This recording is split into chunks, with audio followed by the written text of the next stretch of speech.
All right, cheesy blasters. You take a hot dog, stuff it with some jack cheese, fold it in a pizza. You got cheesy blasters. And then all the kids say, thanks, MeatCat. And then MeatCat flies away on his, skateboard.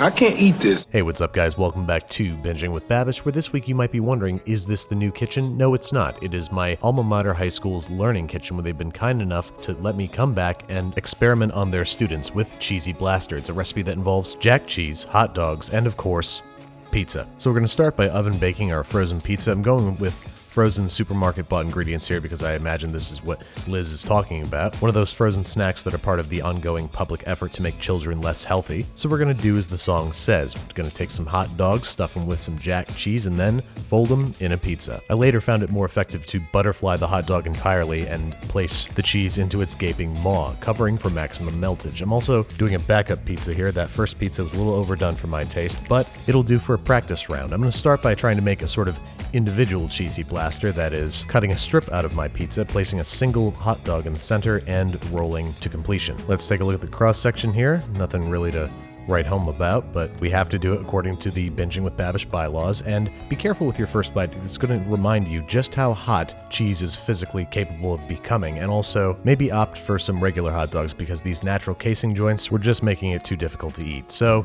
let's try again, this time with an, I think, more appropriate pepperoni pizza and 2 cheese-stuffed hot dogs, the entire thing rolled into one horrific package. Not only will this be more impressive to your dinner guests, but also it's going to make, I think, for a better cross-section. Let's take a look.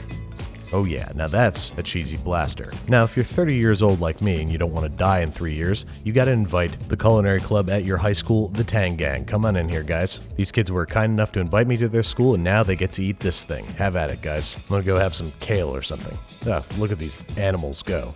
Disgusting. Breathtaking. Alright, thanks guys. Now let's take a break from corrupting America's youth and try making a Babish version of the cheesy blaster, which I think can only take the form of a calzone. What I've got here is a pretty simple pizza dough. If you want to see how to make pizza dough, go check out the video in the upper right hand corner now. And since this recipe is good for about 4 small pies, I'm going to take a quarter of the dough and turn it out onto a lightly floured work surface, stretching and rolling if necessary into maybe a 14-inch round. Standing in for hot dogs, I've got some spicy Italian sausage here, and I've got 3 different kinds of salami. I figure that's good enough for MeatCat, and standing in for jack cheese is some low moisture mozzarella. Now let's start by saucing the inside of our calzone. Normally I wouldn't do this, I would serve sauce on the side, but we gotta try and be slightly true to form here. Top it with some mozzarella, some of our chopped salamis, followed by a bit of our Italian sausage, and how about some ricotta, since the original cheesy blaster also had 2 different kinds of cheese. We're gonna fold this guy up just like a big old calzone, using a sort of empanada folding method around the edge to crimp it closed. We're then going to use a serrated knife to cut 3 steam vents in the top. If you don't, this thing's gonna pop in the oven. And normally we use a brush to brush the whole thing down with egg yolk, but they don't have any, so I'll be sending them one in the mail. About 20 minutes later in a totally maxed out oven, and we've got ourselves a lovely looking calzone. Let this guy rest for like 10 minutes before cutting into it, otherwise you might burn your little fingers, ow, and dig in, making sure to document a hearty cheese stretch. This is, after all, a cheesy blaster. And, of course, here to help me induct it into the Clean Plate Club is the Tang Gang. Thank you guys for having me back to your school, and please make healthier life choices than I do.